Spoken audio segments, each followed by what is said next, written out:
Obviously, the statement is more prevalent in the manga because it prioritizes important statements rather than trying to maximize the amount of time the episode has in it. It literally states, "I don't care what happens to me now, I need all the power I'll ever have," which essentially means this version of Gon is as strong as he will ever be. This is the prime version of Gon. It is also explicitly stated that he forced himself to grow up to an age where he can defeat Pito. It is specifically made to defeat Pito. He did this by compressing his own life energy, stating that he will never be able to use Nen again once the form is completed. So in short, Gon literally compressed all of the aura he will ever have throughout his entire lifetime and forced himself to a point where he would be capable of defeating Pito. Think of it as the same contract that Kurapika put on the spiders. His judgment chain is only as strong as each of the spiders, and he cannot use it on anybody else but them.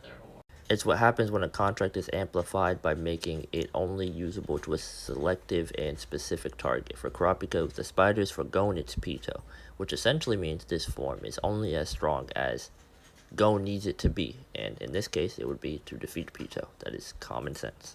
It is also way more powerful than the contract that Kurapika placed on himself to defeat the spiders because he literally dies after he uses the ability. Even after being saved by a member of the Dark Continent, Gon is still unable to use Nen, which again further highlights how significant this contract was. So yes, it explicitly states that the form is only capable of beating somebody of Pito's level, so obviously anybody lower than Pito would be destroyed by adult Gon. Meruem is not below Pito.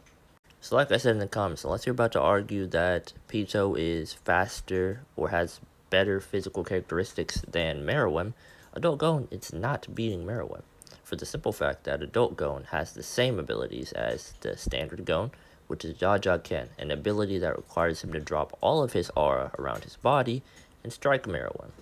Meruem is just going to blitz and rip his head off. Even if I gave you the benefit of the doubt and said that adult Gon and Meruem were relative in speed, it wouldn't really matter for the simple fact that Meruem has abilities that allows him to fight with his speed.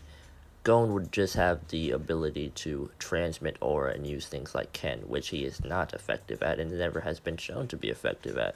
So even if you give them equalized speed, Meruem is still destroying Gon for the simple fact that he's just a better fighter. In terms of speed, you wouldn't even get adult Gon past Netero, and if you can't pass Netero, you're not even scratching Meruem. But then again, the video is Meruem versus adult Gon, not Netero versus adult Gon, so I won't even go into that. The point is, we have completely solidified and debunked the idea that adult Gon can even combat Meruem.